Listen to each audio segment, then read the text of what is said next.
Yes, Clerk Jeffries. All 12 are present. Very good. Well, we will get started. All righty. And we are started. I call to order the meeting of the Common Council for Tuesday, March 2nd, 2021. Clerk? All 12 are present and voting, Your Honor. All right, thank you. Now please rise for the Pledge of Allegiance and remain standing for the invocation offered by Alder Scannell. I pledge allegiance Pledge allegiance to the flag United States of the United States of America, for which it stands, one nation, under God, indivisible, with liberty and justice for all. Un momento silencio, por favor.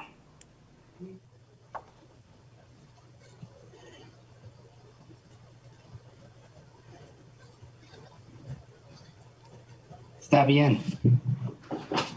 Thank you, Alder.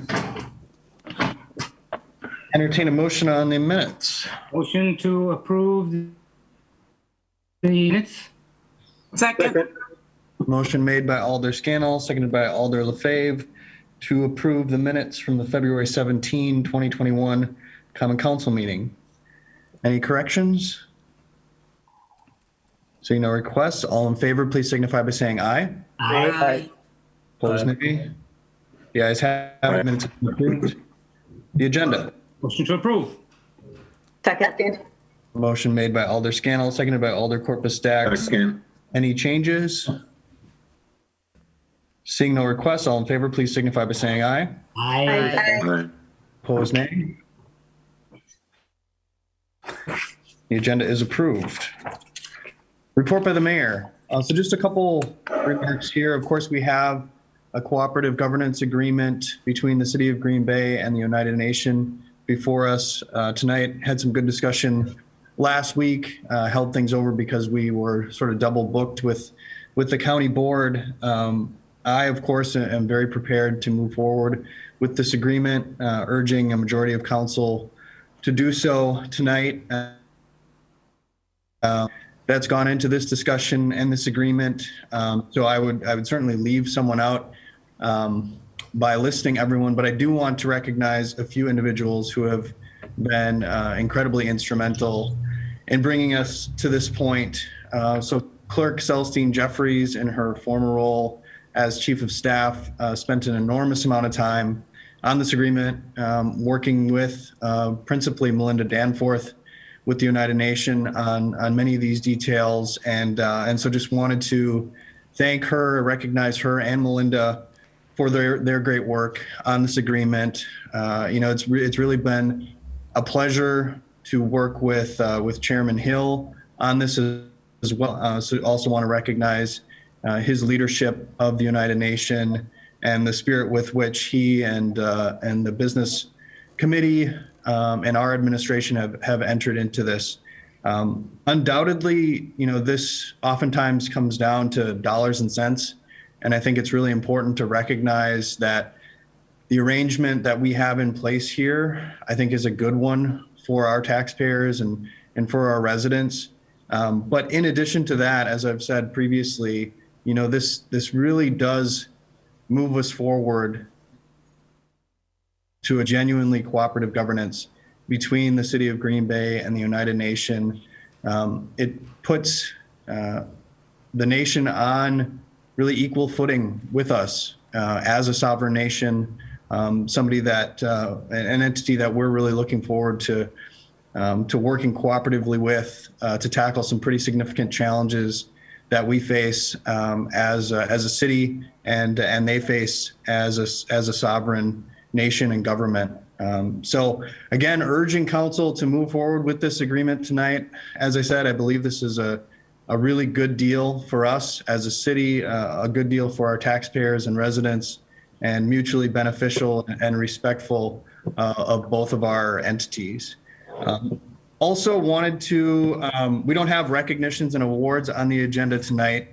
So I did want to recognize our general manager of our water utility, Nancy Quirk, who was recently named by the U.S. or by the American Water Works Association, rather, to the U.S. EPA's National Drinking Water Advisory Council, which is an incredible honor. I don't think it's shocking to any of us who know Nancy and know her work, but it's an incredible honor to be named to this distinguished body that has a very significant advisory role with our Environmental Protection Agency at the federal level. So wanted to thank Nancy for her great service and to recognize her on this appointment.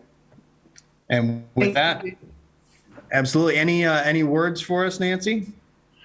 Just that I'm honored, and I think that it'll bring us with the latest technology and the latest science to our city, that we can continue to provide the safest drinking water to our customers and to our city. Fantastic. Well, congrats again. And with that, that will conclude my report. I'll move along to announcements. Any announcements from the council? I do, Mayor. Go ahead, Alder Brunette. Thank you. First off, Alder Scannell, I apologize. When you did the moment of prayer or moment of silence, I was cleaning my glasses. I didn't realize, I was waiting for you to start something. I didn't realize it was a moment of silence. So that was entirely disrespectful of me, and I didn't intend that. So I apologize. I want that to be known. I would agree with the mayor. We are at a very good time in our relationship with the Oneida Nation. We're in a very good place in that the cooperative governance that we're seeking has been ongoing for many years now. And I'm very happy to be engaged with it in my role as an alder, and a lot of good conversations with tribal members and tribal members of the tribal government, and say that we as a council have a role here. The items before us are presented to us for a vote potentially, but also amendments. And I don't want us to feel like we need to rush through something to circumvent our role as council members. So just like I would expect the United Nations to put forward, amend, and revise agreements that serve their purpose, I too think that the city council, through our elected capacities, need to do the same. So look forward to a really good conversation. So regarding my interactions and connection with Oneida, regardless of what is voted on tonight, I don't think that changes. I have a lot of respect for them. And in the end, I think we all realize we need a good cooperative governance agreement. If that means we have to revise and edit, I see absolutely no reason doing that. We're headed in the right direction. So thank you. Thanks, Alder. Other announcements? Mayor? Alder LaFave, go ahead. Yes, I got two. I wanted to mention that I received my second COVID vaccine shot, and I'm recommending anybody, who's eligible now to definitely get it. It's worth it. Even though I had the side effects, it took me 4 or 5 days to get my strength back and my headache's gone and that. But I still glad that I did get both shots, and it's protecting me now. Even though when I go out, I'll still wear my mask, as we should all do. But there's another thing. On March 20th, Saturday, March 20th, the League of Women Voters. I'm chairman of the Environment Committee. We are doing a virtual program. It's called Sustainable Farming and Your Food, What's Happening in Northeast Wisconsin. We're going to be showing the film, let's see, where is it here? Searching for Sustainability. And the executive producer is a local person. It's, I gotta find it again. Here, Valerie Dantine. She's executive producer of the film, and she's the NWTC instructor and board member of SLO Farmers Cooperative. It's a really good program. I can send out to the council. I can get it to Celestine if you want. I can send her the link, and then she can get it out to everybody. If you're interested in joining, you can watch the film at any time up to the Saturday program, and then we're having a panel discussion. We got Valerie Dantine, Tara Young, She's a member of the NEW Food Forum and small business entrepreneur, and Bill Van Beek. He's a home gardener, a retired farmer committed to helping others understand the principles of regenerative agriculture. It's a free event, and it's going to be a good event so all of us to understand locally what's going on with our agriculture and our food system. Thank you. What time is that? What time? Okay, it starts at 1. It goes to 2 p.m. That's the discussion, the panel, and then the discussion. But the film, it's a 70-minute film. You'd have to go on before and watch that. Instead of, reading this over, it's kind of hard to understand everything. There's a lot of numbers and that into the, to go on to. So I'll send that out. I think that's the best way so everybody can actually see the, where you click on to get the film, and then to also join the panel discussion. Okay. Thank you, Alder. Other announcements?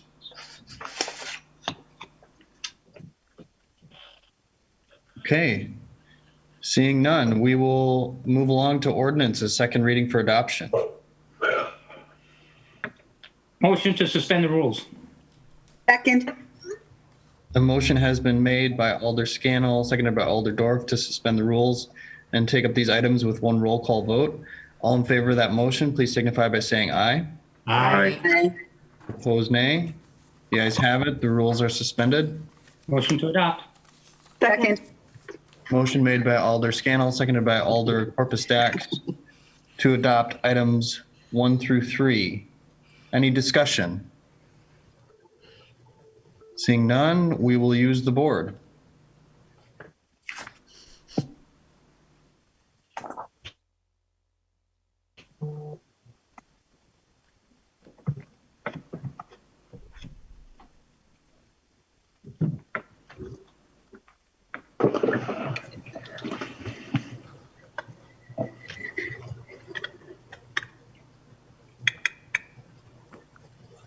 It's not coming up. How can I record your vote, Alder? Yes. And Alder Brunette? Mine didn't show up and I'm a yes. Okay, thank you. Oh, I'm sorry. Let me just display the vote.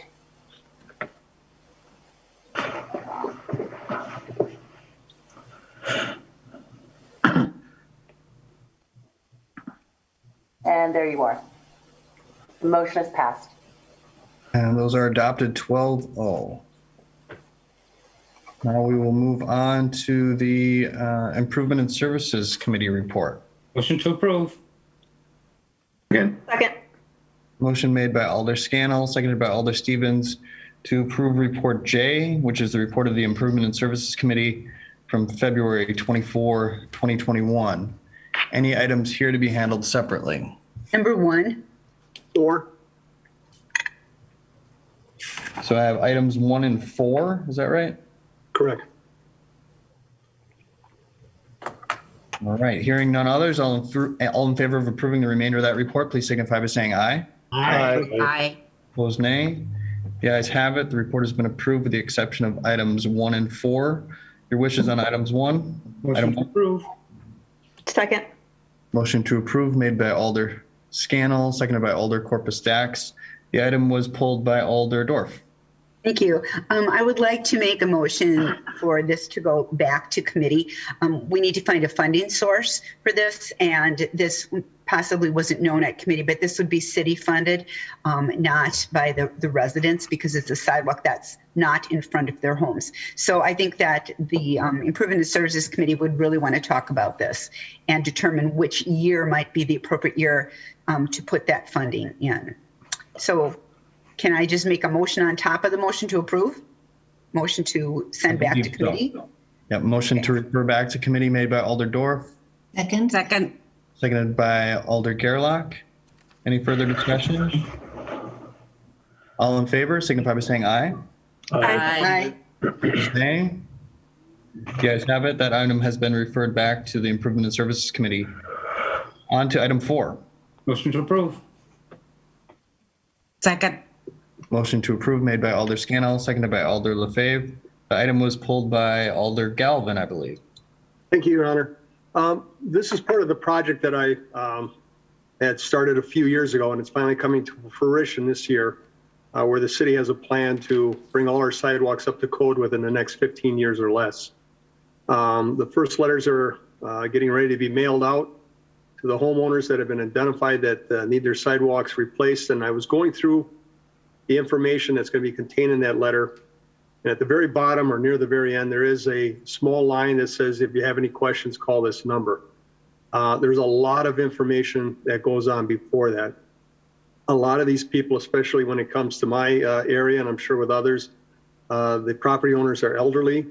And I would like to see if the DPW, or maybe with some help from City Hall, could reword part of this to make it with a little bit more information about how the homeowners can contact the city with questions and concerns. I've had a few that have gone through sidewalk replacements recently, and they're very overwhelmed when they start reading things that only the property owner can replace the sidewalk, not their relatives and things like that. And there's a lot of information to take in there. And if we could have a name of someone that they could contact, possibly an email, not just a phone number, because they only have, once they receive this, they have a limited amount of time to decide if they want the city to do it, to get their own contractor, try and undertake the repairs themselves. And some can be done very simply with some caulking. So I just hoping or wondering if DPW can take this back, put some more information in there about how the residents can contact and who they contact with this. Thank you. Thanks, Alder. Director Grenier, any comments on that? Well, I think what Alder Galvin is referring to, we provided as part of the packet, we provided some extra information, including the letter that goes out to the resident. But that was provided just in support of the actual item, which was to amend the sidewalk policy, the replacement policy. And the replacement policy changes we're looking for currently, after the resolution gets adopted by Common Council, we provide the resident with 60 days in which to make a repair or bring the sidewalk into compliance. State statute provides 20 days, and we were requesting to reduce that 60-day window to 30. So that's the actual action item that's part of this agenda item. Again, the letter that we provided as part of the packet, we can make modification to that, but that was simply provided as some extra information for consideration by the Common Council. It's not the action item itself. All right. I misunderstood, and I thought that was all part and parcel together. So, and I approve of the changes in the wording. But yes, if on a side note, then if DPW could just rework that a little bit, make it more informative for those that may be confused when they get this letter, and just make it easier, a whole better process for everybody involved. Thank you. Thanks, Alder. Any further comments on item 4? Seeing none, all in favor of approval signify by saying aye. Aye. Opposed, nay. The ayes have it. The item has been approved. Report of the Protection and Policy Committee. Motion to approve. Motion made by Alder Stevens, seconded by Alder LaFave to approve Report K, which is the Report of the Protection and Policy Committee from February 22nd, 2021. Your wish is here. I'm sorry, there has been a motion to approve. Any items here to be handled separately? Seeing none. All in favor of approving that report, please signify by saying aye. Aye. Opposed, nay. The ayes have it. The report has been approved. Granting operator licenses. Motion to approve. Motion made by Alder Scannell, seconded by Alder Stevens. Any abstentions or names to be handled separately here? Seeing none. All in favor of the report, please signify by saying aye. Aye. Ayes have it. The report has been approved. Plan Commission. Motion to approve. Second. Second. Motion to approve made by Alder Corpus Dax, seconded by Alder Scannell. That is to approve report Item M, report of the Plan Commission from the meeting of February 22nd, 2021. Any items here to be handled separately? Mayor, if I could be recorded as abstaining from item number 6 on Broadway as my employer. That will be noted. Anything else? Hearing none, all in favor of approving that report, please signify by saying aye. Aye. Aye. Opposed, nay. Report has been approved. Finance Committee. Motion to approve. Second.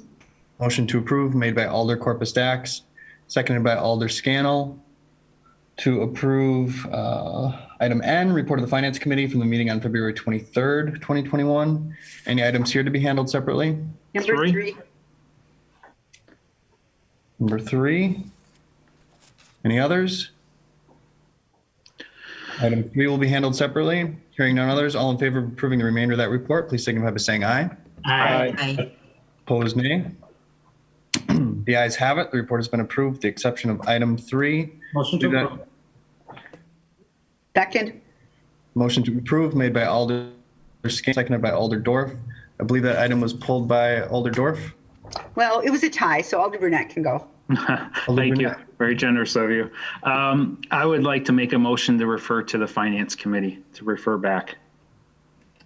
There's been a Second. motion made to refer back to the Finance Committee by Alder Burnett, seconded by Second.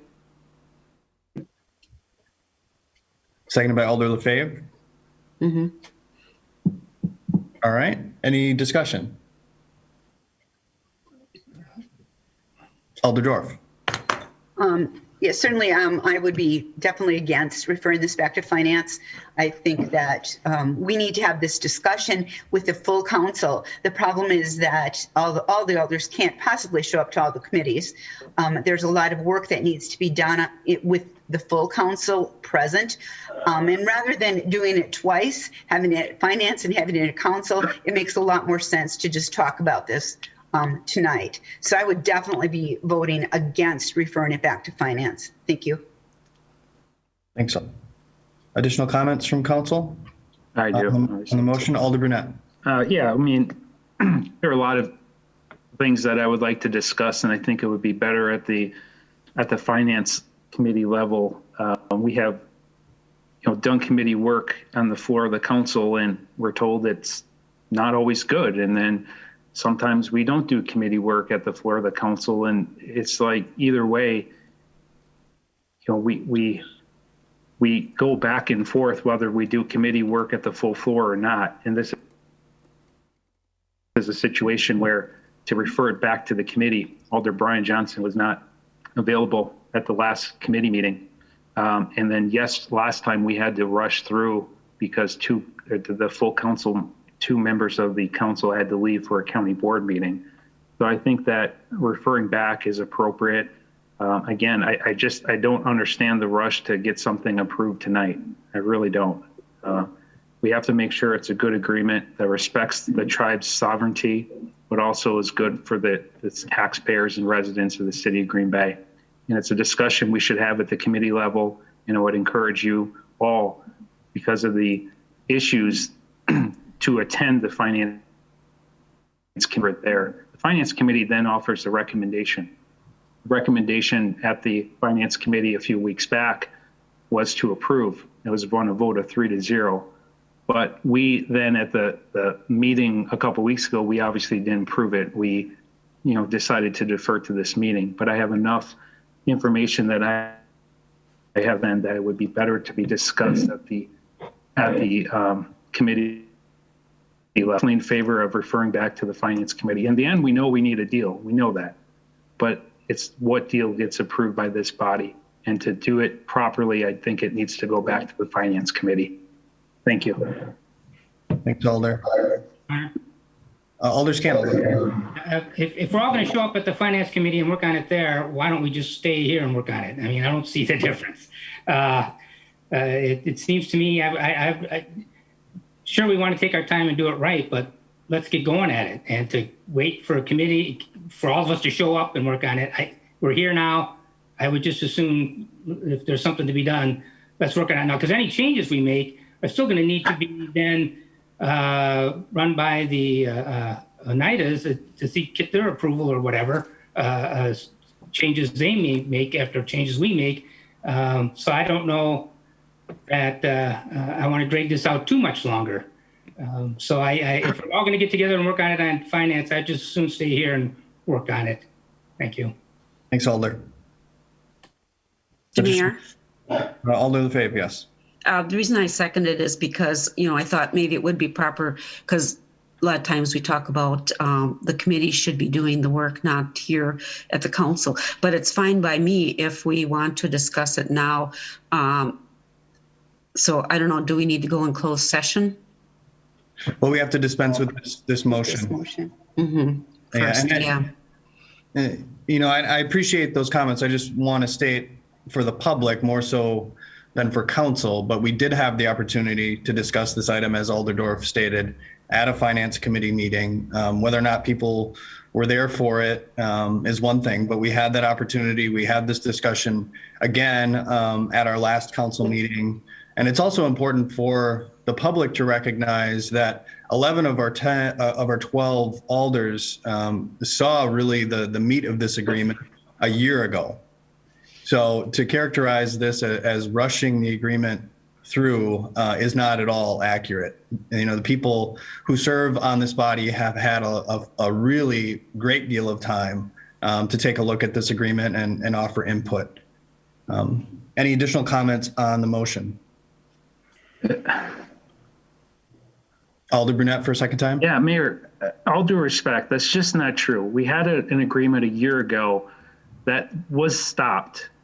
We had no idea when it was brought back before this body that the agreement that was proposed at that time would not be drastically edited or revised. As far as I'm concerned, that a year ago when we had that agreement, I had really no reason to dig into it because I didn't know when or what would be before us later down the line, what would be before us and when down the line. So I appreciate you trying to advise the public this idea that we have had the agreement, that we knew that for sure this is the agreement that we'd be voting on a year from now. I don't think that's true. I mean, that's not what I said, Alder. You said a great majority of it. Well, that's true, a great majority, yeah. But how would we know that? How would we know that it wouldn't be drastically edited by you or the tribe? But that's the reality. It hasn't drastically changed. We didn't know that. That's the point. How could we possibly know that? We couldn't know that. When we're told that this is the agreement that would be kind of like withdrawn, how are we to know that that's the agreement we'll be voting on a year later? So, anyways, any further comments? Disagree. And it was closed session, by the way, but that was a closed session document, so I couldn't share that with the public or people in my district. Alder Gerlach has had her hand up, but for some reason I don't think it's showing. Are you done, Alder Brunette? Yes, I am. Alder Gerlach. Just want to say, as the 12th one, the one who didn't see this before, I did attend the Finance Committee meeting, and I have read the agreement, and I attended the closed session last time, and I feel ready to go ahead into a closed session and finish this up and get it going. I feel comfortable with it, so I hope the rest of you do. Thanks, Alder. Any additional comments on the referral motion? Mr. Mayor? Alder LaFave for a second time? Yes, if everyone's feeling more comfortable going into closed session and discussing it, then I hope Alder Burnett doesn't mind. I'll take my second off. Thank you, Alder. Is there a second for Alder Burnett's motion? Second. Seconded by Alder Johnson. Any further discussion? Alder Johnson? Thank you, Mayor. I support referral as well. I think that there is quite a bit of work to be done on this, and we've routinely discussed on this floor how this body shouldn't be the one that's doing committee work. There's no fire on this particular item. This was not budgeted for. I think we have the time to really invest in this. And I appreciate the comment that the original draft was put before us a year ago, but to my knowledge, and please do correct me if I'm wrong, I don't think the public has seen that document from the beginning. And so this is really something that was put before the finance committee agenda was published on a Friday. Finance committee met on a Tuesday. I mean, that's how much time this, I mean, originally what was a 15-year agreement, now a 10-year agreement. I mean, that's how much time was given to this, to the public to be able to view it and react to it. And then of course, for this body to really fully understand every element in this. I'm comfortable with, if we need to take more time to discuss, to really understand what's happening here. I appreciate the opportunity that we did have in closed session last time to have some of our questions answered. But it seems to me that there are probably enough things on here that need to be discussed that I would be comfortable again with referral, and I would support that. Thanks, Alder. Further comments? Alder Dorf for a second time. Thank you, Mayor. You know, I think that it's important for us as alders to understand our role in the governance of the city of Green Bay and to understand the role of the city staff in doing management and administration. The city staff did their job. They went out and they worked on an agreement that we, 12 of us at least, or 11 out of 12 of us, had already seen and commented on, and certainly had plenty of time in our lives to look at this agreement. I don't buy that there wasn't enough time. There was plenty of time to talk about the school district, for example, when we could have been possibly working on the Oneida agreement. We had plenty of time. As soon as this motion, I hope, is dispensed with, I will make my motion to go into closed session. I am sorry that I yielded to Alder Brunette. I had no idea this is what he was going to do. It's a delaying tactic in my mind, and I don't care much for it. Thank you. Thanks, Alder. Any additional comments on the motion? Alder Weary, is it? Yep. Thank you, Mr. Mayor. I have no problem with referring this to the Finance Committee. I don't view it as a delaying tactic because really our goal is a true mutual agreement, correct? And that hopefully would be a 12-0 vote. If we want a 12-0 vote, which I think we all want, then let's slow down and look at this a little further because there are going to be issues that we want to work through. So, and I would hope really that the majority of this is going to be an open session. There's really a very small amount that we need in closed session. This needs to be an open session. This is a pretty big deal. So I'll be voting to refer it. Thank you. Thanks, Alder. Any other comments? Mayor, can I make it quick? Mayor, Alder Sawyer had his hand up, and then Alder Brunette. Alder Stoyer. Okay, thank you, Your Honor. I'm for referral as well. I think one of the things that came up is that there are numerous citizens that have contacted us and felt like they were kept out of the loop a little bit. And I think that there's a couple things that we can go over. I really feel that, as Alder Weary said, I would love this to be a 12-0 vote. And the only way we can do it is if we can really just fine tune it a little bit. I don't see the harm, so I will vote for referral. Thank you. Alder Brunette, you have spoken twice. Am I allowed to speak one more time or no? But with unanimous consent of the council, but just so alders know, customarily it's 2 times. It's fine. Alder Brunette? No, that's fine. I mean, no, it's fine. I don't need to speak again. Okay. Any others? Okay, seeing no other comments. The Board vote, please. Yes, we will have a board vote on the motion to refer this item back to the Finance Committee. Let's go with the finance.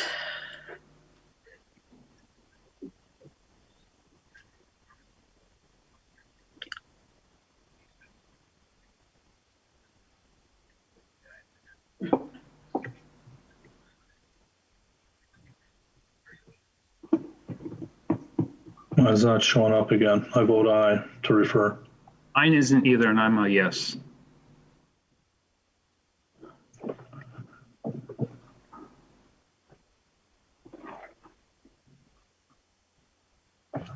And that does tie 6-6, so I vote against referral to committee.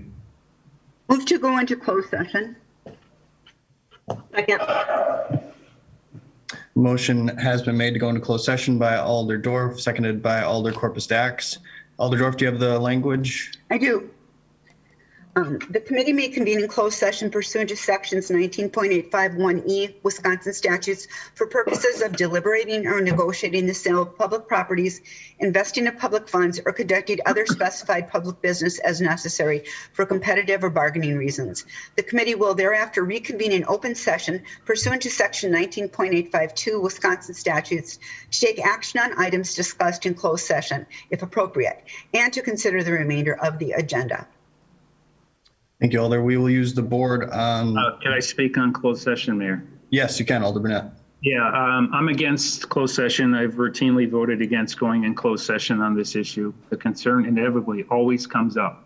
Biggest complaint I hear from tribal and non-tribal people in my district is we don't know what's going on. So when we discuss the merits of a cooperative governance agreement and a police agreement that affects over 10,000 people in the city of Green Bay, I want to be able to tell people in my district, these are the concerns I have. These are the issues I have. I guess the question is we're going into closed session. What can we discuss in open session? So for example, if the council then decides in closed session, hypothetically, to move forward with the agreement, in open session, we then can explain and discuss the merits of the proposed agreement. Is that correct? It's ultimately going to depend upon what is what it comes out of closed session. The purpose of closed session is to allow you to negotiate without affecting the city's bargaining position. And if we are able to move forward with something and the city's bargaining position is no longer affected, then that's when we're able to do it. But again, until the agreement is finalized, I would say that information would still be subject to negotiations until we actually get the agreement approved from both parties. So basically, it's potentially the fact that the council could vote to affirm the agreements as presented. And it could go to Oneida and they could vote in the affirmative in their governing body.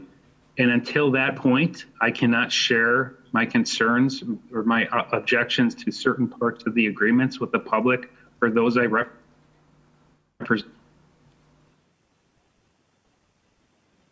I guess I'm not following what you're asking. Are you saying that you want to state your objections to something, or are you saying you want to negotiate provisions?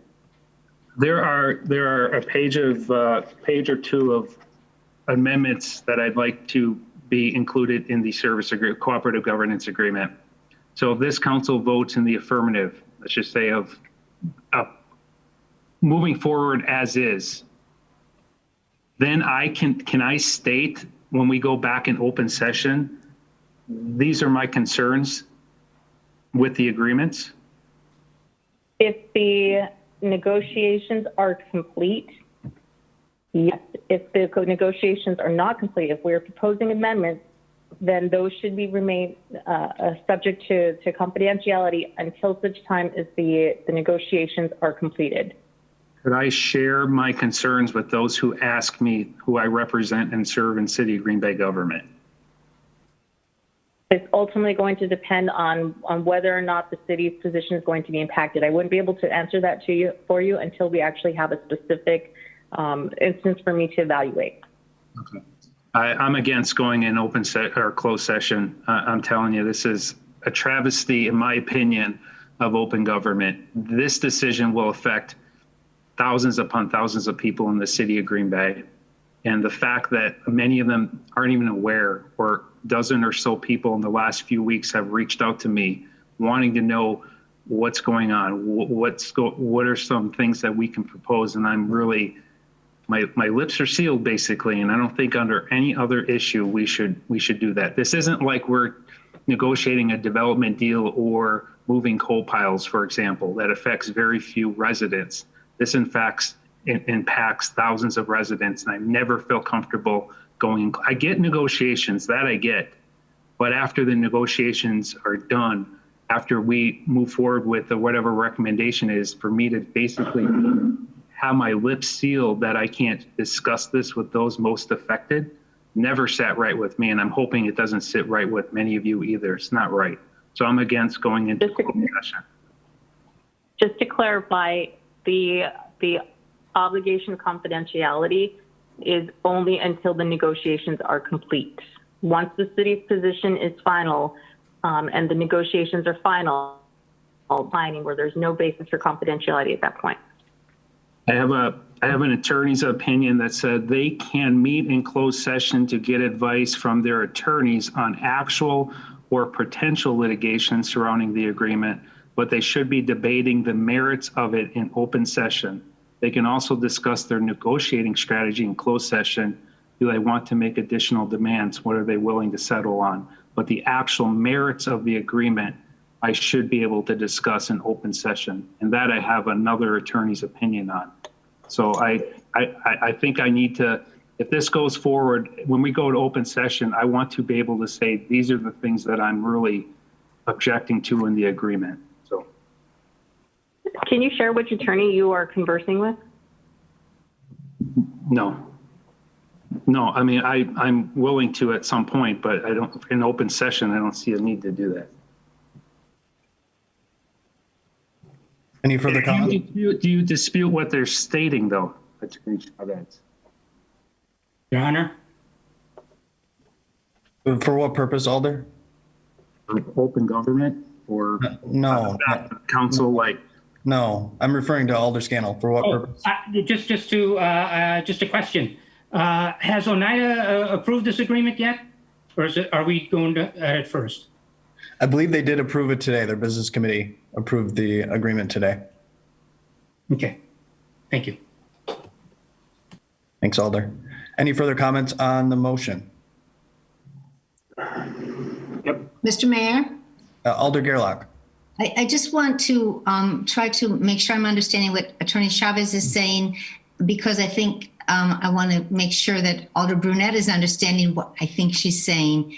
I believe what she's saying is that until this is approved, we want to keep it all in closed session. But once it is approved, then Alder Brunette will have the freedom to say anything he wants about how he feels about the different parts of it and how he wishes this would have been different, but he supports this. Is that what I'm hearing? Attorney Chavez. You are. Yes, you are correct. Thank you. Any other questions or comments on the motion to? I do, Mr. Mayor. Alder Weary and then Alder Galvin. Sure. Thank you. Yeah, I would vote against it as well. I think we can proceed in open session with as much as we can. And then if we have to, if we stumble on something or a few things, then we can go into closed session to resolve those, come back. This item has been mostly in closed session. I think people want to learn about it and understand it. And I remember back my first year on council, we were negotiating a water deal with the surrounding communities. And we talked in open session about concerns and things we wanted included, but we did not discuss the negotiating tactics or strategies. Those were things we did in closed session, but in an open session, we talked about broad ideas and what we really wanted in there or what we thought, wasn't in there. But when it came to strategies and negotiating, that we didn't talk about. I mean, that'd be just stupid to give your hand up. But we talked about other things openly. And so that's the way I've always treated it and been advised. And that's how I'm going to proceed. Thanks. Thanks, Alder. Alder Galvin. You're muted. I'm sorry, I withdrew my request to speak. I'm going to save it. Good. Any other comments on the motion to move to closed session? Mayor? Alder Johnson. Thank you. Admittedly, I'm a little torn on this one because I do believe in the piece of transparent government. And I also respect the importance of being able to negotiate the city's position in a way that doesn't sort of tip our hand. The thing that just kind of threw me off, though, and I just want to understand process before I cast a vote on this. Alder Scannell had asked the question if the tribe had already approved this. Sounds like that they had. If we make amendments to this agreement, could we just get administration's perspective on what that process looks like? No, I don't think that would be wise to discuss in an open session. No, I'm not saying which items. I'm saying if we don't adopt this agreement as presented to us, does this just go back to the tribe and then that they have to reconsider? Well, I mean, just, speaking hypothetically, if the agreement is modified, then obviously negotiations would have to take place again. So it wouldn't necessarily go directly to their voting body. It would continue to, I guess, go back to yourself and Chairman Hill. Is that what that process looks like, do you think? Yeah, speaking hypothetically.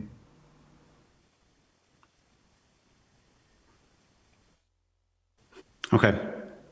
I'm good. Thank you, Mayor. You bet. Further questions or comments? All right, seeing none, we will use the board to go into closed session.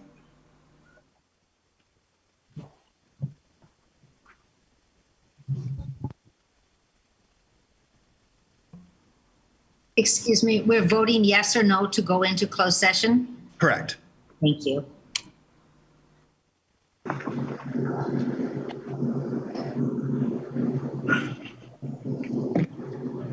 Alders Brunette and Stoyer, how do you wish to be reported? No. And, And Yeah, Alder nay. Stoyer? Nay for me as oh, well. no, I'm sorry. I'm a yes. I apologize. What's that?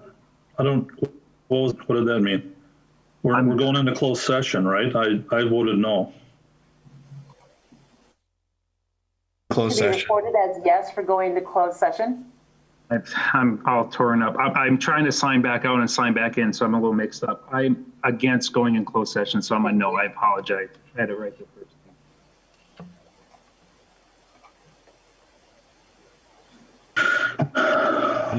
Vote is 8-4 to move into closed session.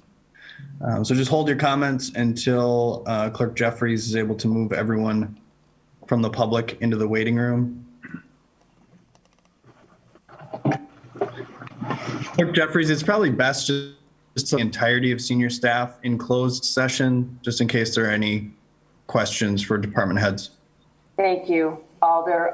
Deputy Clerk Fugie, did you hear?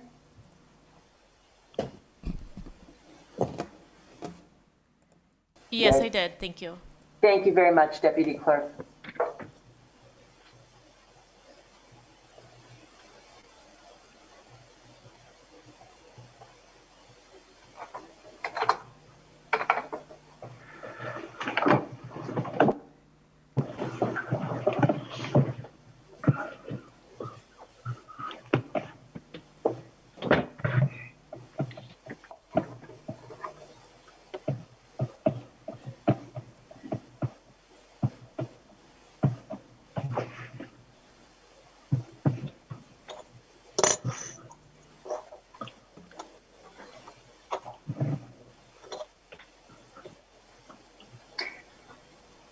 Deputy Clerk, I'm going to move Chief Smith and Deputy Director Renier Wig back into the closed session.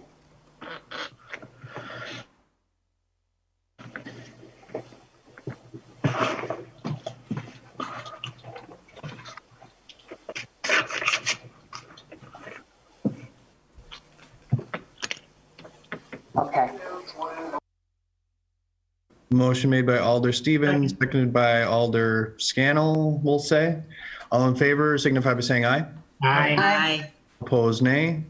The ayes have it. We are back in open session, and I would entertain a motion to approve with the suggestions of council. I move to approve. Motion made to approve by Alder Dorf. That was seconded by Alder Scannell. Comments on approval motion? Excuse me, what are we approving? The What- agreement? The agreement as discussed in closed session. Okay, as amended. Yep, with those suggestions, correct. Thank you. Comment, Alder Brunette. Thank you. As I asked in closed session and now we're in open session, I'd like to ask the city attorney a few things. But before I do, I just wanted to make it known that apparently the Oneida Business Committee voted tonight on what we were told unanimously to go forward with the agreement. Because the case and because there's a motion on the floor, is that correct, Mayor? Yep. There's a motion on the floor to approve it from a City of Green Bay perspective. I want to ask the attorney, because now, you know, for the most part, we kind of figured the way the vote's going to go shortly. The entire agreement is now, we can discuss it now. Like publicly, I can give my objections to some of the parts in the agreement that I don't think are in the best interest of the city. Is that correct? That is correct. Now that the, so long as the negotiating position of the council is no longer at play, you are able to discuss it, yes. I have a clarification. Alder Stevens? Can Jesse make his comments before or after we do the vote? Before. I mean, it's really up to the council as to what you think is more prudent. If you guys would prefer to have the vote taken first, that is definitely your prerogative. I would suggest we take the vote first. I would agree. Oh my goodness. May I speak, Mayor? Talk about an absolutely blatant and appalling lack of public transparency for this city council to take a vote on something that was discussed entirely in closed session before the public has the right to hear individual council members take on the proposed service agreement, or if there are members of the public who would like to speak. We're basically saying that a council of 12 with the mayor can decide something that affects thousands upon thousands of people in the city of Green Bay, and the entire agreement will be discussed in closed session. If any of you vote for that in those circumstances, I would question if we violated our oaths of office in order to do what's in the best interest of the public. And Alder Brunette, go ahead with your comments. Okay.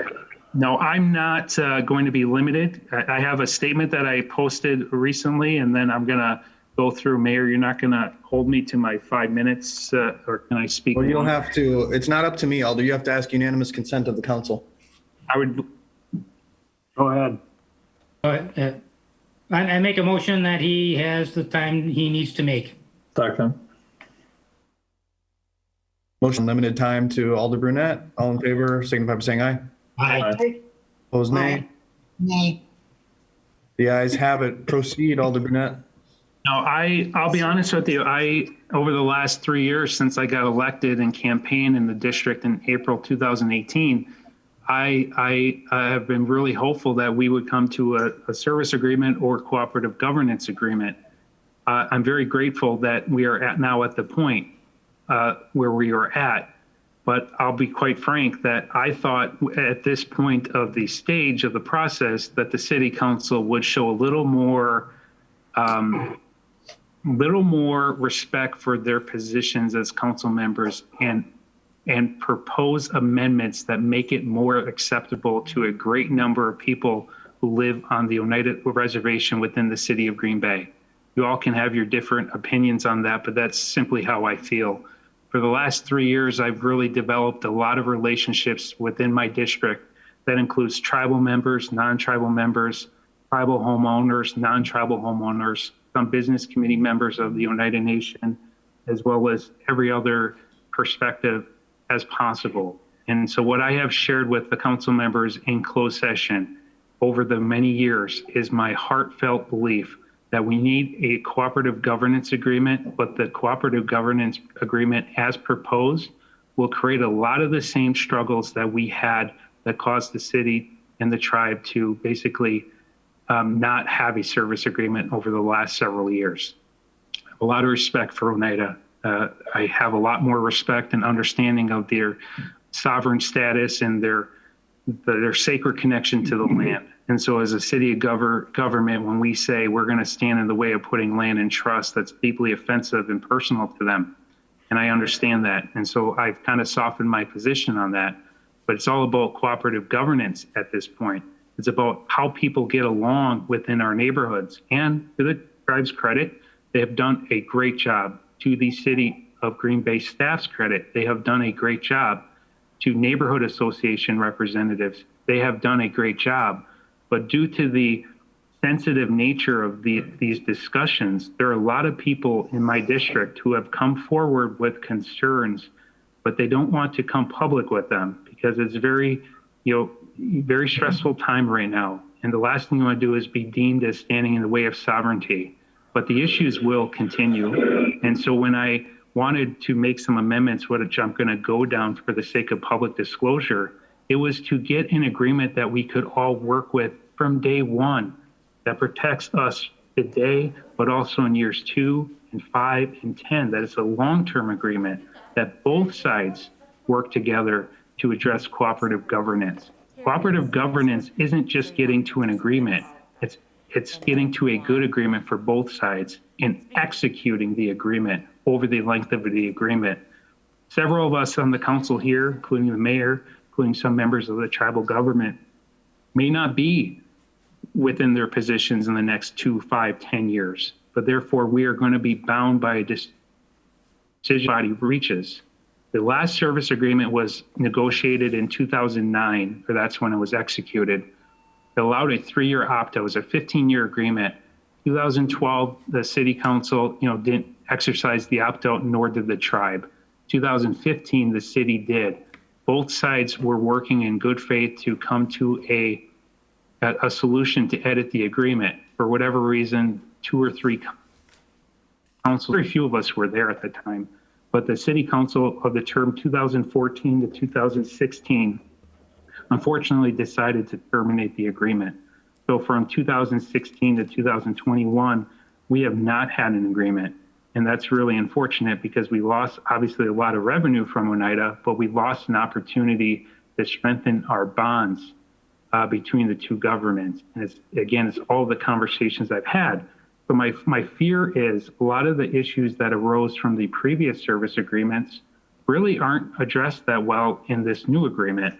I'm not going to go belabor that point, but I just wanted to read a statement that I prepared. At that time, I said that it would represent just me as a single member of the council. But now, because we have already decided what we're going to do, or quickly we'll be voting, the statement reads, I believe the city of Green, and these are my sincere beliefs. I've said it door to door on the phone call with numerous people here, and it's felt belief. I believe the city of Green Bay and Oneida Nation have had an incredibly positive and forward-facing relationship during the last 3 years. I've witnessed mutual respect and have proposed and participated in great opportunities for collaboration. I'm in regular contact with many tribal members and tribal leaders. It is an honor to serve and represent both tribal and non-tribal residents in Green Bay government. I have greatly enjoyed living on the Oneida Reservation within the city of Green Bay since 2016. It has been a great experience. I certainly do not want to do anything that creates negative outcomes for my neighbors and constituents. I strongly believe that 2 draft agreements as presented by city administration are a great start, but not a final and should not be considered final. I thank everybody who worked hard to get to this point. While we consider the proposed agreements, we are simply at the next stage of the negotiation process. The City Council has a duty to carefully study and research the proposed agreements to recommend necessary changes that respects the Oneida Nation's sovereign status, but also protects city taxpayers in both the short and long term. We must be simultaneously sensitive to the interests of homeowners and residents and the United Nations sovereign status during the length of the agreements and beyond. I look forward to a continuation of positive dialogue and negotiation. It serves the best interests of both government entities and all residents of Green Bay, and more specifically, those who reside on the Oneida Reservation, to get these agreements right. As I have stated since 2016, I do wish these conversations could be held in the open. That has always been an issue of great concern for me. The public has a right to know the individual opinions of city council members. Unfortunately, due to closed session discussions, I am not allowed to share many of my concerns to most affected, my constituents. That frustrating reality is not good in transparent government.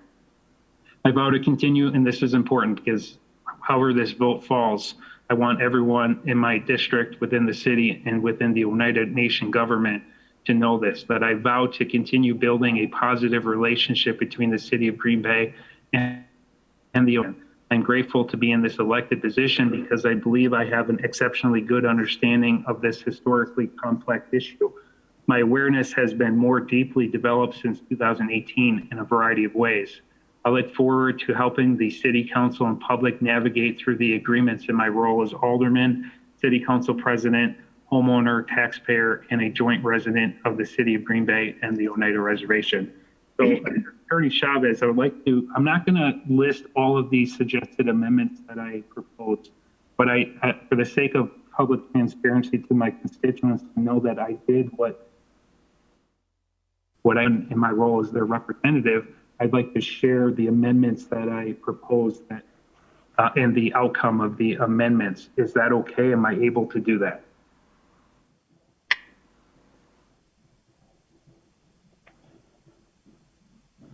I'm confused. What are you're asking if you can share the amendments that you proposed? Yeah, I proposed amendments, and I would, because we're talking about the merits of the agreements now. So we discussed what we discussed in closed session. It seems like the council will be voting a certain way. I would see no reason why I can't offer the amendments for public disclosure that I offered to the council in closed session. Is that correct? That's fine. That's fine. Okay. So again, I say this for public disclosure because my phone's ringing off the hook. I'm getting emails and calls, and I can't tell people what it is about the agreement that I'd be proposing because it's been in closed session. So the first the amendment. I guess I have a question. Alder Stevens, a question for Attorney Chavez. Attorney Chavez, I understand Jesse wants to get these items out there, but we did not take a final vote in closed session. So how can Alderman Jesse discuss what was closed in the session when it hasn't been finalized yet? It's just a question. I'm trying to understand it. So. Attorney Chavez? We've been saying this the whole time. It's kind of a fine line, and it's the prerogative of the council to determine the order they want to take things in. And the decision was to allow the alderman to discuss what he wanted to put on the record prior to the vote, given that the council was able to gauge in closed session the way that the vote go.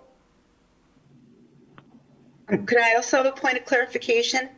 When Alder Burnett was talking about our oaths of office and whatever, all that Alder Stevens and I were talking about was not revealing the closed session parts that you would not be allowed to reveal until the vote was taken. Wasn't talking about not letting people discuss what their reasons were or how they were going to vote. That was never a part of it. You leapt to that conclusion, and I feel it's very important that I point out to the public that was never my intent, and I was not allowed to speak back to you at that moment.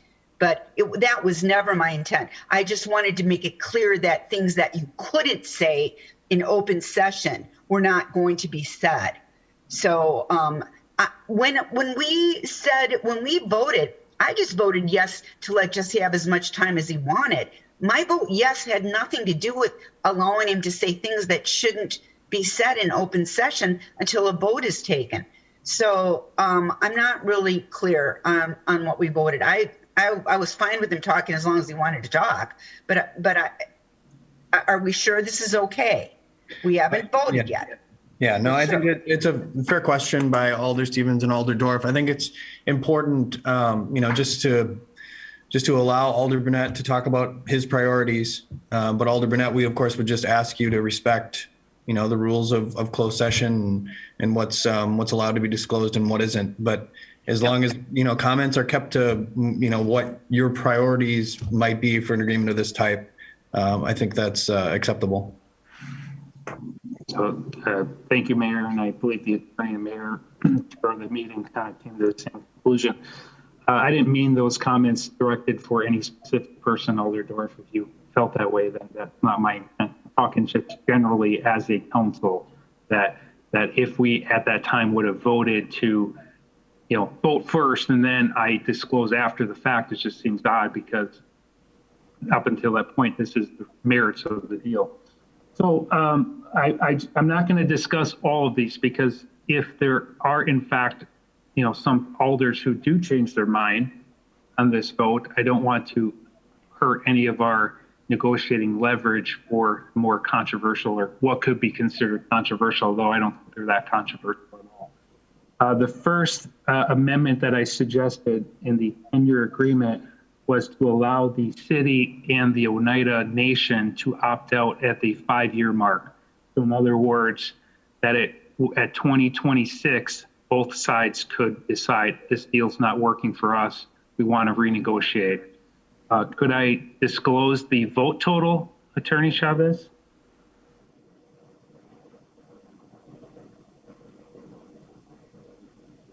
You want to disclose the vote total as far as who was the total? We haven't taken an official. Okay, that's fair. I won't. I won't. That's why I ask. I don't want to violate any, what the votes were. So that was one amendment that I suggested. The other would be that the Oneida Nation will not initiate or participate as a plaintiff in any lawsuit which lists the city of Green Bay as a defendant in regard to land disputes or property tax payments. One which allowed for adjustments for inflation over the life of the agreement. And the whereas statements, I wanted to add language that spoke about the city of Green Bay. It seemed to me that a lot of the language was more targeted towards the Oneida Nation, which is fine. I just wanted a balance between language identifying the Oneida Nation and identifying the city of Green Bay as a municipal government required to provide municipal service and accept revenue through property tax collection. I wanted to set the minimum cash payment to $500,000 and everything else over that get credited at 50%, not 100%. And I skip a few. This is a very important one that I think tribal members and tribal leadership have been open to in the past that I wanted added to the agreement. And that is between April and October every year, starting in 2022, at least one public meeting will be held on the reservation within Green Bay city limits for community input. The city will have a minimum of 3 government officials present, and the Oneida Nation will have at least 3 officials present. The city and the Oneida Nation will promote the meeting using various types of media. Also very important to me is that every 18 months, the city and the Oneida Nation will send out a contact letter to all properties within 200 feet of a property held in trust, so people are aware of cooperative governance and who to call at each government with questions or concerns. The city and the tribe have done a much better job than in the past, and I'm grateful, but I just want people to be aware of who to call within both governments if issues arise on all properties, not just trust properties, but non-trust properties as well. And I thought it would be a good opportunity for the city and the tribe to send out that letter because it would cut down on some of the confusion and frustration that people feel that who call me quite a bit still. I'm gonna skip another one. This is an important one regarding neighborhood peace and safety. In the old service agreement and in the existing service agreement with Ashwaubenon, the Oneida Nation, I wanted language put in that the Act peace and safety regulations, at least as stringent as the city's peace and safety regulations, to be applicable to the tribal members and individuals and businesses leasing, occupying, or otherwise using tribal land in those portions of the reservation within the city. Again, I understand tribal sovereignty, but my hope was in cooperative governance that you would have similar standards for enforcement and zoning and regulation for all properties, whether they're owned by tribal and trust or in fee land or non-tribal members. So I felt like these were all very reasonable adjustments to the service or cooperative governance agreement. I still believe that. So I'd like to make a motion to amend the service cooperative governance agreement to include the items that I just mentioned. Second.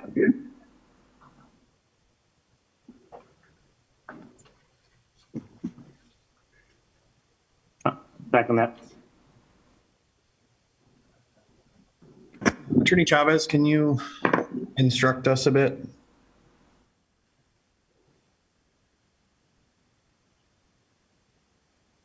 So the motion is in order. It does take precedence over the main motion. And Okay. so since you have a motion and a second, that it is in order. Okay, thank you, Attorney Chavez. Any questions on the motion or comments? Alder Dorf. I mean, so now should we go through the entire 3 hours? Again, we voted this down, so we should just, are we going to discuss each one of these and talk about them, or should we just go to a vote? What's the appropriate procedure here? We already did this. All in closed session. Right, so that's certainly up to council, Alder Dorf. But we do have a motion and a second, so we could certainly go to a vote. I'd like to speak, Your Honor. Alder Dorf still has the floor unless she's finished. Okay, I'll yield the floor. After I say that, I am against now all of them. I am against every one of those amendments. Thank you. Thanks, Alder Dorf. Alder Scannell? Yes, I too am against them, and I'm not going to take them point by point. I'm just going to state that I don't think, as far as the service agreement goes, that these points are necessary, they're secondary, and that some of them are very good ideas, and that they can certainly be worked on, that it's not important as far as this agreement goes. The crux of this agreement is to reimburse the city for land going into trust. That's the crux of this agreement. Everything else is peripheral, and everything else in the past, I mean, there were issues in the past, and there'll be issues in the future. I mean, we can't address everything in an agreement. We need to, I think we've got a good, solid agreement here. There's no need, since the Oneidas have already voted on it, for us to be tweaking it around in ways that I just don't see are particularly relevant to what needs to happen. I would just, well, that's it. I'll say more once we get to the other. That's all on the amendments. Thank you. Thanks, Alder Scannell. Alder Weary.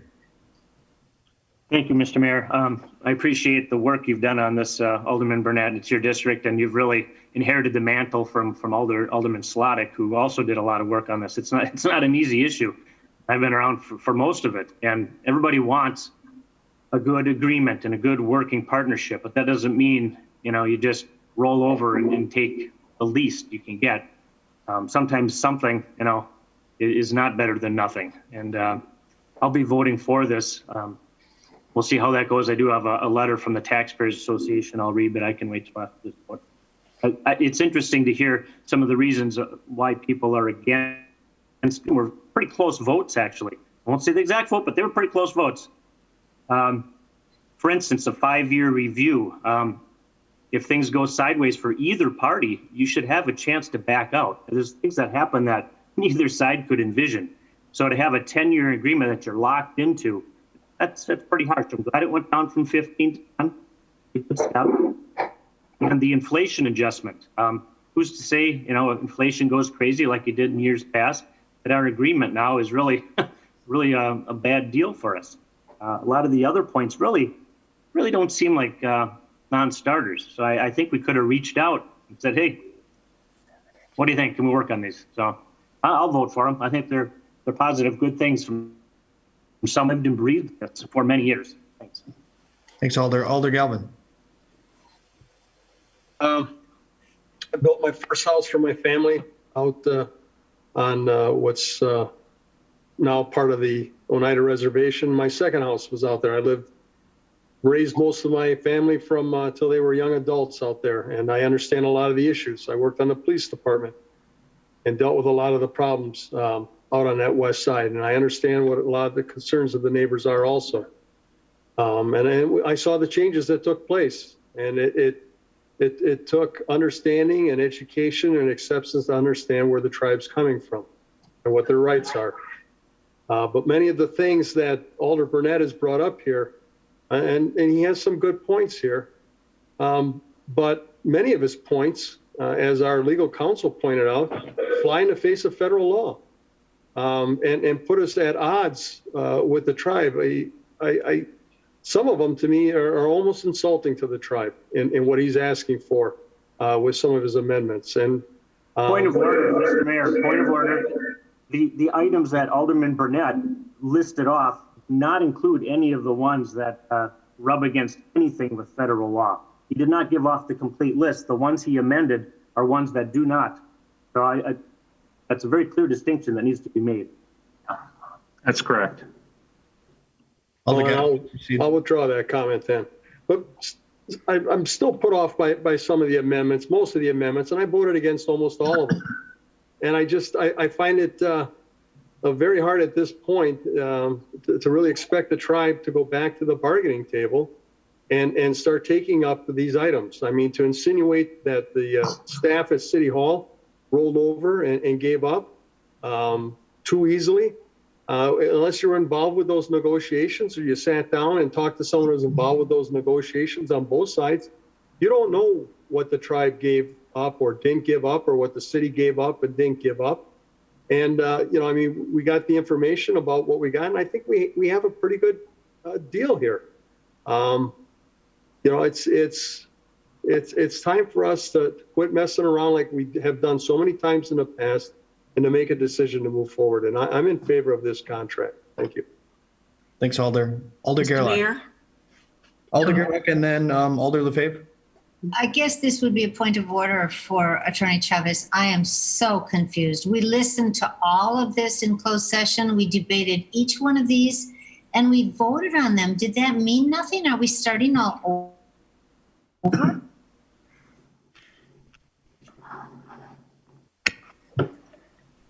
So the way things were conducted in closed session was to kind of do an informal termination on each individual item that was proposed. And now you're taking up the entire agreement. And so the way it was proposed, the motion is in order.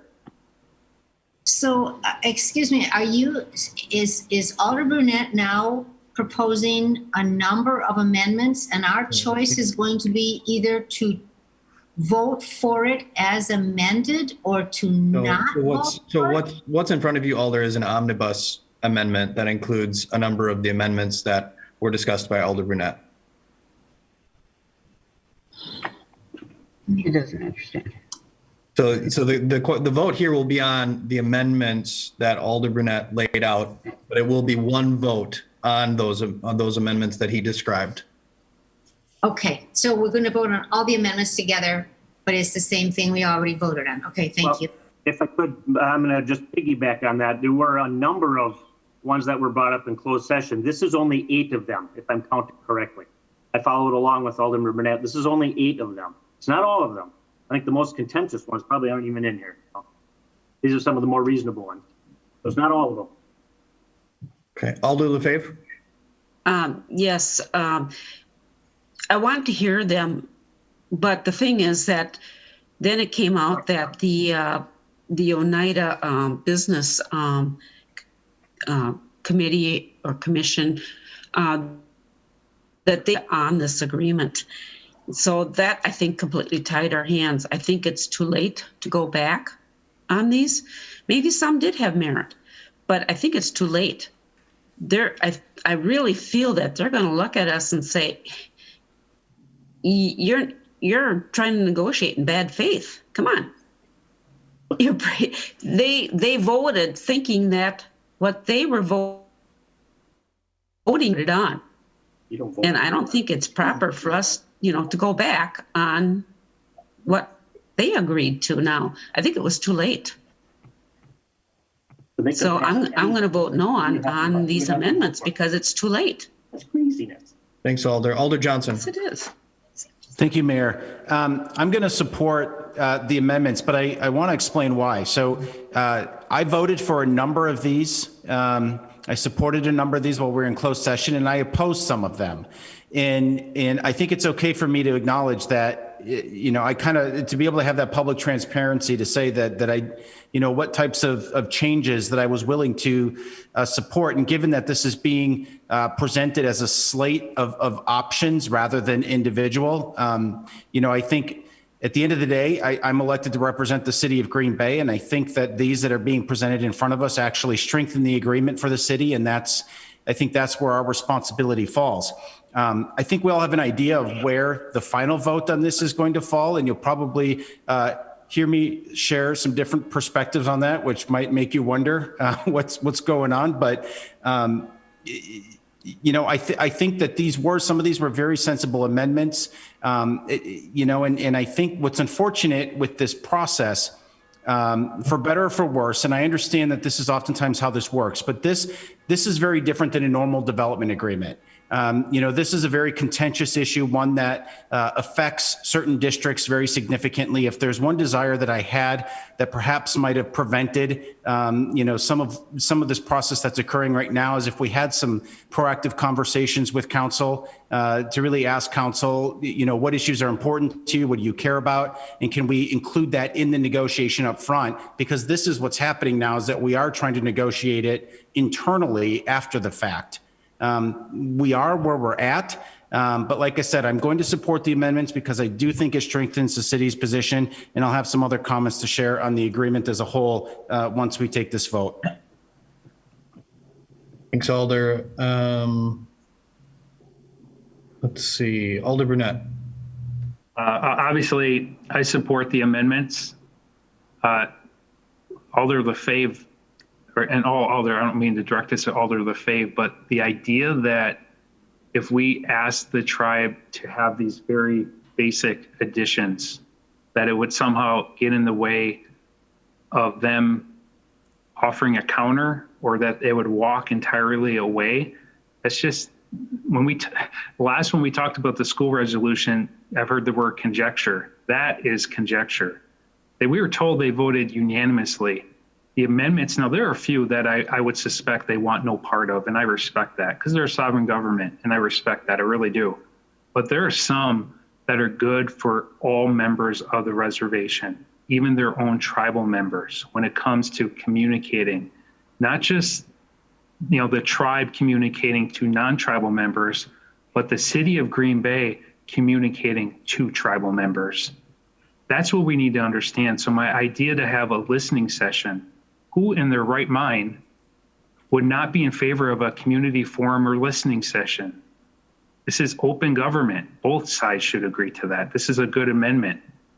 The idea that we send a letter to all properties, 200 might be a reach. I said 200 because at one point we send letters to zoning and property issues within 200 feet. It used to be 100. But I think it's 200 now. That's a good thing. That's reasonable. So when people have issues or concerns with properties, whether it be city or tribal properties, instead of going through the big hamster wheel trying to get an answer from the government, they have a letter every 18 months. This is who I call. Oneida Land Management for this issue. City of Green Bay for that issue. It doesn't have to be positive. I do believe this, again, maybe conjecture on my part, but I believe the tribe would be okay with that. I've had these conversations with many members of their government, as well as tribal members who are living in trust and fee properties. These are not bad things to add. And furthermore, just real quick, very gracious allowing me to speak, and I appreciate it. I want to reference an article, and we talk about this idea that, the tribe's going to back away. They're not going to. I'm pretty sure that they're not. Everything has been positive to this point. In 2016, it was not positive. Holding in my hand an article in the Green Bay Press Gazette dated December 2nd, 2016. The headline says, records, city won't compromise with Oneida. So there was a situation where the Oneida and the city were trying to renegotiate the contract. The city wanted to do it at the 6-year mark of the agreement. Negotiations were open for roughly 18 months, but they effectively ended after just 5 months and 5 meetings. The old agreement, when we were trying just to negotiate it, it was 5 meetings and 5 months. And now we have this idea that we can't simply send these very basic amendments to the tribe for consideration. They don't have to agree to all of them, but I think some of them probably would be very agreeable. And I think we're kind of going off on a stretched conclusion that somehow they're going to back away because they're so objectionable. A few are. I get that, including not having, Green Bay basically not, involving themselves in a lawsuit that involves Green Bay as a defendant. Okay, I get that. Maybe they reject that. But the other ones are very reasonable, especially the 5-year opt-out for both parties. So in that article, I just want to basically reference when the city of Green Bay decided to back away from the agreement and back away and terminate the contract in April 2016. It was a vote of 9-3. In this article, it said that the city's final proposal called for limiting the tribe's transfer of land into trust to 3 parcels per year. The city also wanted the right to object to moves and to enforce ordinances on land occupied by tribal members. So right off the bat, if the city's position back then was to limit transfers of land going into trust to 3 properties per year, and our current agreement that I'm not looking to amend basically does not limit the tribe putting land in trust, that should show the tribe and the city and all people out here that we're not looking to stand in the way of putting property in trust. We're just making sure that it's agreeable and that we're getting the proper compensation. So again, these are all very, very basic amendments. And if it means that we have to spend another month or 2 before we get an agreement, this is not 18 months. Heaven's sake, we did not budget for this money in our budget this year. We are not expecting this revenue this year. But we don't have a budget gap because we're expecting this money that may never come. That's one advantage we have. The other advantage is this council will be here for another 13 months. It won't take that long, but this council will be here for 13 months. The United Business Committee will be there for quite a bit longer than that. Like their elections were just in July, and the mayor's going nowhere for the next 2 years. So to think that we can, in good faith, negotiate this so both sides come to a consensus on public input, feedback, letters, good cooperative governance, it's a reach. And Oneida has shown extreme good faith, but if it's not in the cooperative governance agreement now, it may never be there. And how do I look my constituents in the eye and say, oh, I rolled over and I didn't at least bring this up? I encourage you all, please vote for these amendments. These are basic. They're not controversial. A few of them may be, but to me, it's pretty simple. And if this was your district and you had, if there's a district, Alder Galvin, in your alderman district where, like, for example, Transformation House, we had an issue. Alder Brunette, just direct your comments to the chair. Okay. Chairman, in all of our council districts, if there are issues that are of utmost concern to your constituents, we all have them. We all know what issues are there. If you are not even open, the council's not even open to aldermen and alderwomen making modest amendments to deals that affect their districts and their constituents. What a sad day. When we get to the coal pile amendment and Alder Johnson's a little concerned about something, and we're like, oh, the coal company already made a deal today, so we're just going to pass it just because we don't want to frustrate the coal pile company or whatever it is. Or, all these things that come up in our districts, this idea that just because of one government entity passed something that we then should fall in line because we want upset. That's not the Oneida people. That's not how they operate. They're reasonable. They want cooperative governance. This is us saying this is what makes it better for a city of Green Bay side of the equation. And we know it because the alderman in the district knows it, because he talks to people, hundreds of people. This is not me just, sporadically saying crazy things. I have these conversations. I expect as a courtesy to a fellow council member that you please understand how important this is to the people in my district and make these modest adjustments. And please just have faith in the Oneidas that they're not going to walk away, because that's just not what they're going to do. I refuse to believe that they're going to walk away. Thank you. Mr. Mayor. Alder Dorf is up, and then Alder LaFave. Alder Thank Sawyer. you. Thank you. So we have before us 8 of the 12 amendments that we basically already said as a council no to. I'm not really sure that I have actually anything else to say. I think that we should just get to the vote. So that's, and I will be voting against this. And I hope we can just move on. Oh, I guess, wait, here's what I wanted to say because I pressed that so long ago, I forgot. Okay, what I wanted to say was any of these things still can be worked out, and they can be worked out as we build a relationship with the Oneidas. With the first step that we're taking is being this cooperative governance agreement. And then the conversation doesn't end then. The relationships don't stop then. Things can happen. Everything doesn't have to be right in the contract. It doesn't have to be in there from the beginning. And I know that we've said this before and we're beating a dead horse, but we're all beating dead horses tonight. So I just beat one as well. Thank you, Mayor. Thanks, Alder. Alder LaFave and then Alder Sawyer. Thank you, Alder Dorf. I agree with what you said there. But the one thing I wanted to bring, my point is, the Oneidas, how many times, not just the Oneidas, other Indian tribes have signed agreements with our government, and they're broken. That's what historically, what you're saying now, they signed their agreement, and now you're saying, oh, by the way, we're going to change it. We're going to do this and that. We want to add this and that. It's a little bit like that. I mean, please think the way they're going to think. They're going to think that we're not. What is this agreement? Because now you're going to change it. Then down the road, they're going to sign a new one, and then you're going to change again, maybe. We have an agreement. It's a pretty good agreement. And I believe with Alder Dorf that there are things in there, like Jesse, you mentioned some that are reasonable, that these are things that we will talk about. I'm sure both sides will come up with some things and say, oh, by the way, can we sit down and discuss this? Can we do that?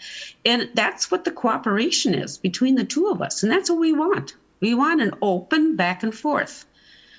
So I'm just saying, think of the historical, what happened to the Oneidas and to other Indian tribes when they make agreements with government. That's all I meant. I know they want this agreement too. I mean, because they're willing to sign it. They're willing to sign stuff and giving us money, which they actually, I do believe that Supreme Court ruling means they don't have to. They don't have to do anything, and we can't stop them from putting land into trust. So I think we actually are doing pretty good. So I don't want to upset the apple cart right now because we have one side saying it. And I think in good faith, I think we have to agree to work on it.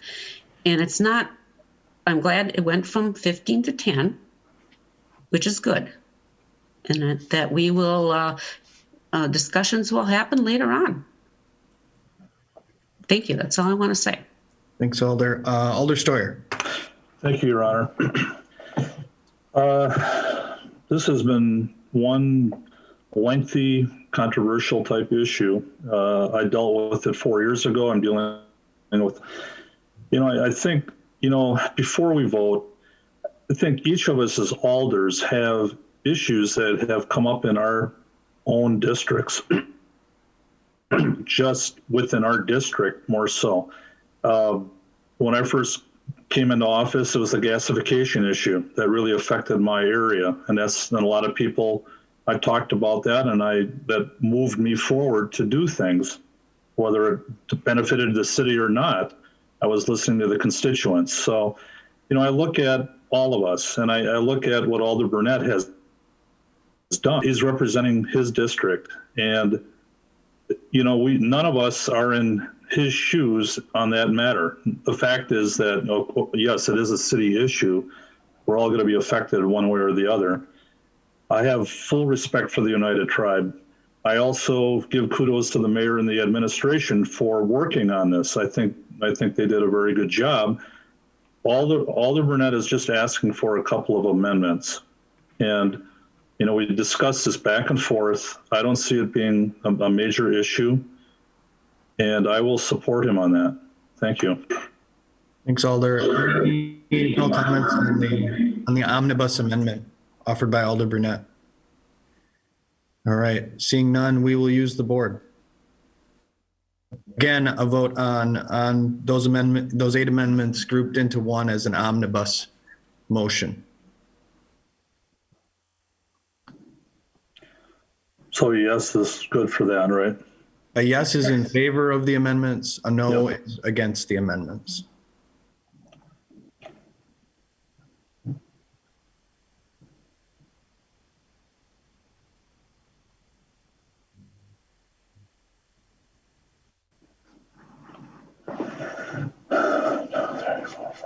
And that fails 7-5. Now we're on motion to approve. Move to approve. Oh, I already did. Yep, we have a motion to approve. We have a second. Any final comments on the approval motion? I have a comment.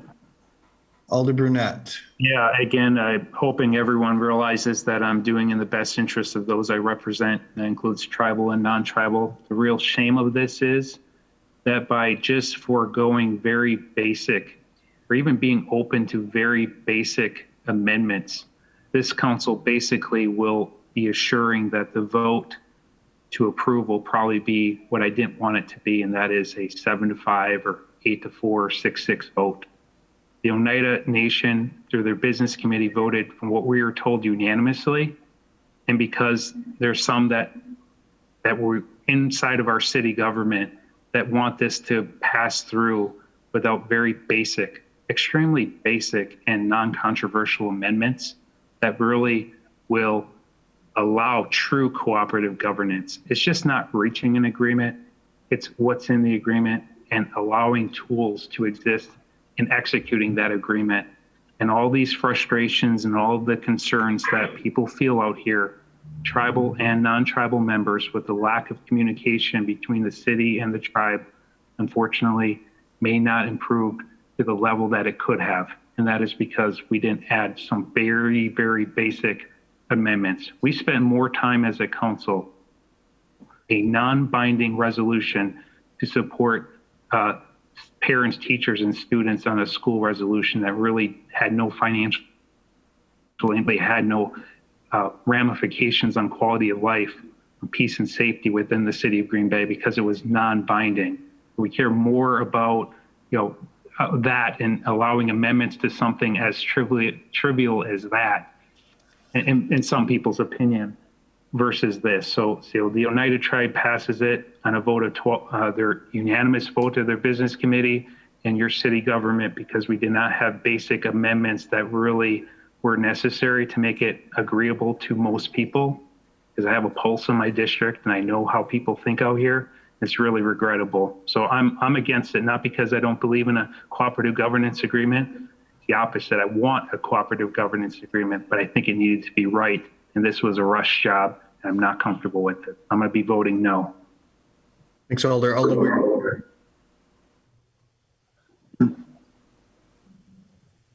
Weary? Oh, my apologies. No. Oh, okay. Alder Johnson. Thank you, Mayor. So this is the part when I commented on the amendment that I was going to support the amendment, but my comments on this might be a little to the alternative. So, one of the things I want to point out that when it comes to this particular agreement, I feel like the city of Green Bay owns all of the risk. We've sort of established a position within the agreement and that's, you know, in terms of what could possibly happen over the next 10 years within this agreement, really only disadvantages the city of Green Bay. There were a number of amendments that were offered by Alder Burnett in closed session that he brought up, and I mentioned before that I did support, but there were also some that I didn't support. And I supported that omnibus component simply because I felt like there was just greater good there than not.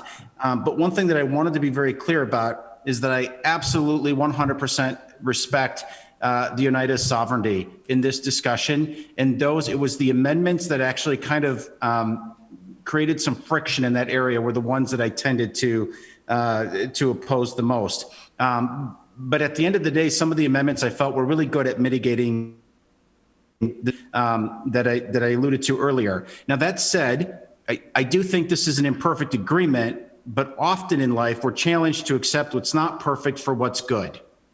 And throughout this discussion, I think we heard a number of comments from staff, from the administration, from other city councilors that have suggested we can make modifications to this later. We can work on those things. I'm going to, and I think I really want to be able to hold to everybody's word that we're going to continue to work on those other things that really, kind of achieve that long-term vision that we're looking for. It's oftentimes said that a good compromise is when both sides feel like they're dissatisfied. And I think that clearly from the discussion that we've had here today, there are certainly some individuals that are dissatisfied what's within this agreement, and there are some components of it that I'm not particularly satisfied with either. And I don't want to live to regret that the decision that I make today, and really hope that we hold to that commitment, that we are going to share in this vision and hope for an authentic cooperative governance agreement. At the end of the day, though, when we're about to take this vote, I'm seeing kind of two things. It's the choice of having something or the choice of having nothing. That's really what this vote boils down to. And when I take a look at what we are giving up versus what we're getting, that's what's pushing me to support the agreement, because I feel like, again, we're carrying a bulk of the risk, but there's a few things that we are giving up to have this agreement, but I think what we get in return is just so much more that it just, I can't, I guess, put myself no for that reason. So with that, I am going to support the agreement, and I appreciate the time, Mayor. Thank you. Thanks, Alder. Alder Scannell. Thank you, Your Honor. Now on the whole agreement, I'd just like to say that first I want to thank the Oneidas. I appreciate their patience with us over the years. When Alder Burnett read that article, it was 9-3. I was the 3 that opposed the majority of the council. I didn't think we had a good reason to terminate the agreement. I thought that was a mistake. And yes, it's very frustrating having these discussions in session, because I couldn't take my case to the public either, which would have been really nice. It was very frustrating for me, because I thought it was a huge mistake that the council was making and made year after year. So I'm fully supportive of this, and I appreciate the Oneidas and their staff, and the mayor and our staff who's worked so hard on this. It's been brought up that there are alders who are concerned if it's not in the agreement, it's not going to happen. I just don't think that that's true, and I think that even if it's in the agreement, that doesn't mean it's going to happen either. If we don't have the cooperation, if we're not working together, I don't care what's on the ink. You're not going to get that community cohesiveness. You're going to have the problems. So it really is building the relationships that's most important, and we're working on that really well. I think between our two governments, this is the best it's ever been that I can see. So I'm not worried about not having certain things penciled into or penned into the agreement. And some of the things like are in the agreement that we will be meeting 4 times a year. It just doesn't include the language open to the public, but to the public, and to mess around with the fine print like that, I just don't think it's necessary. I think we'll be working forward together. It makes sense to have some open public meetings between the two governments, for our governments to work closer together. I think that's going to happen. I don't think we need it in this agreement. So as a whole, I'm very happy. I think this is a great agreement. I think everyone involved, and I think that's enough for me. Thanks, Alder. Not seeing anyone left in the queue. One more. Alder Story. Thank you. I won't make it long. With the amendments that were brought forward, I was going along with Alder Burnett on a lot of this. After listening to Alder Johnson, I concur with some of his statements. I think Alder Burnett initially wanted to say, we want to make this like a 12-0 vote, to show that we're all in support. I would have opted to see 2 more weeks to really hash that out and try to make that happen. Well, it didn't happen. We voted, we talked, well, we haven't voted, but we talked at length about our feelings on this issue. And at this time, I was initially wanting to go for 2 more weeks, hash that out. Closed session, it didn't come forward that way. So I'm looking at it that we need to try to be united now and try to move forward and trust that both parties will do the right thing. So with that being said, I'm going to concur with Alder Johnson. I'm going to go and vote for this. Thank you. Thanks, Alder. Are we prepared to use the board? All right, let us do that. This is a vote on the approval of the amendment, or the agreement, rather.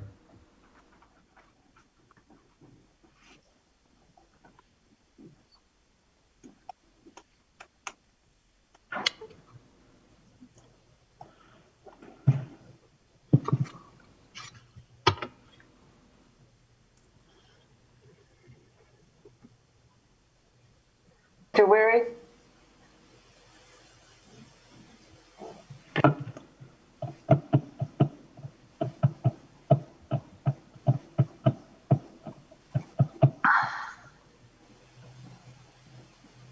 That agreement is approved 9-3. Great. And, I too just very briefly want to thank council for this discussion on a difficult and complicated issue.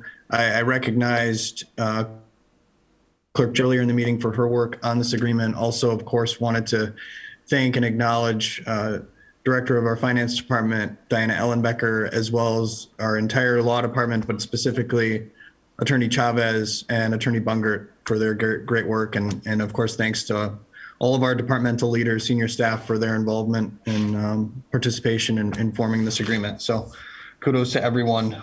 With that, we'll move along to report of the Park Committee.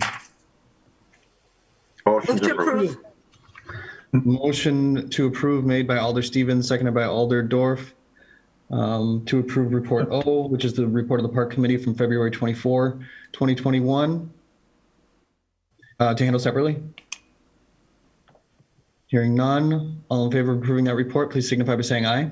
Aye. Mayor, can I make a point? Alder Sharp. I almost want to apologize to Director Ditchite. I think, in the future, looking at the agenda that we had today, would have been nice to try to take care of some of these ahead of time so that they wouldn't have to wait so long. That's my comment. Thank you. Okay, thanks, Alder. I believe the ayes had it, and that report has been approved. On to P, report of the Personnel Committee. Motion to approve. Motion to approve made by Alder Scannell, seconded by Alder Dorf. On report P, which is the report of the Personnel Committee, the meeting on February 23, 2021. Any items here to be handled separately? Hearing none, all in favor, signify by saying aye. Aye. Aye. Opposed, nay. The ayes have it. The report has been approved. Q. Motion to approve. Second. Alder Scannell makes a motion to approve, seconded by Alder Gerlach. That's on report Q, which is a report of the Public Arts Commission from February 24, 2021. Any items here to be handled separately? Number 1. Number 1. Any others? Item 1 will be handled separately. Hearing none others, all in favor of approving the remainder of that report, please signify by saying aye. Aye. Aye. Opposed, nay. The ayes have it. The report has been approved with the exception of item 1. Your wishes? To approve. Second. Motion to approve made by Alder Scannell, seconded by Alder Corpus Dax. The item was pulled by Alder Lefebvre. I'll make this quick. I just wanted to mention that I'm the one who brought this forward to the Public Arts Commission. And I want to thank the commission for listening to me and understanding that there is a concern with the rotating art, that they have to include the neighborhood associations in what's going on. So I want to thank them very much for taking this on and agreeing. So that's all I want to say. All right. Thank you so much for those comments, Alder. Seeing no other comments, all in favor will signify by saying aye. Aye. Nay. The ayes have it. That report, or that item has been approved, rather. TB&P. Motion to approve. Second. Right. Motion made by Alder Stevens, seconded by Alder Corpus Dax. All in favor will signify by saying aye. Aye. Opposed, nay. The ayes have it. That report has been approved. On to S. Motion to approve. Second. Motion to approve made by Alder Scannell, seconded by Alder Stevens, to approve Report S, which is a report of the Economic Development Authority from the meeting on February 18, 2021. Any items here to be handled separately? Hearing none, all in favor of approving that report, please signify by saying aye. Aye. Opposed, nay. The ayes have it. The report has been approved. Resolutions. Motion to suspend the rules. Second. Mayor, if I could pull item number 3. Motion to suspend the rules for all but item 3. Very good. Motion has been made to suspend the rules and take up all resolutions with the exception of item 3 with one roll call vote. That was made by Alder Scannell, seconded by Alder Dorf. All in favor of that motion, please signify by saying aye. Aye. Opposed, nay. The ayes have it. The rules are suspended. Entertain a motion to adopt those resolutions. Motion to adopt. Second. Motion to adopt all the resolutions with the exception of item 3 has been made by Alder Scannell, seconded by Alder Corpus Dax, and we will use the board on those resolutions.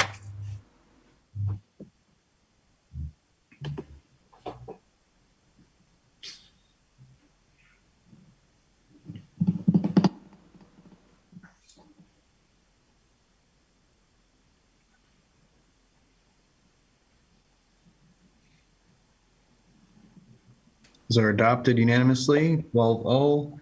On resolution 3, Alder Johnson. Thank you, Mayor. I had a brief conversation with Clerk Jeffries on a particular item within this resolution. I think she was going to try to talk with Attorney Chavez or perhaps Director Grenier. So I'm just looking for some additional clarification. There was one individual on there for sidewalk assessments within my district that believes that the sidewalks being repaired were actually attributed to tree damage. So I'm just trying to see what the appropriate channel is here for us to address that. And if it's possible to pull their particular name from this resolution until that dispute is resolved. So any direction from staff is helpful. Okay, thank you, Alder Johnson. Either Attorney Chavez or Director Grenier. Well, this resolution, the original resolution ordering the sidewalks to be repaired was passed last year, I believe in May. We've had significant conversation with a number of different residents. Last year would have been the appropriate time for somebody to contest whether or not the damage was a city issue or a private issue. At this point, the work has been completed. And the invoices are due. So the appropriate thing at this point, the resolution simply accepts that the sidewalk repairs have been completed and that an invoice is being issued. My suggestion would be that we approve adopt the resolution. The property owner would have the ability to send a letter contesting that invoice to my office. We'll review it. If we determine that the sidewalk was indeed city damage, we'll direct finance department to refund that check. If they do it before we have a chance to send the invoice out, maybe we could stop that. If we determine that the property or that the tree damage was not city issue or city problem, it was indeed the responsibility of the property owner and they still disagree with that, they have the ability to bring that up and contest that Improvement Services Committee. Okay, So highly unusual for somebody to wait almost a year later. yeah, and I appreciate that. I guess I'm more, interested in getting to the truth, I guess. And if the process isn't ideal, I'm still willing to at least pass along the information for what they have to do to contest that. So that, I appreciate the explanation on the resolution versus the process. As long as they've got an outlet yet, I'm good. I'm happy to support the resolution. Thank you. Thanks, Alder Motion to Johnson. adopt. I don't think that was on the floor yet. Yep, correct. Okay. Motion to adopt made by Alder Johnson, seconded by Alder Scannell. Any further discussion? We will use the board.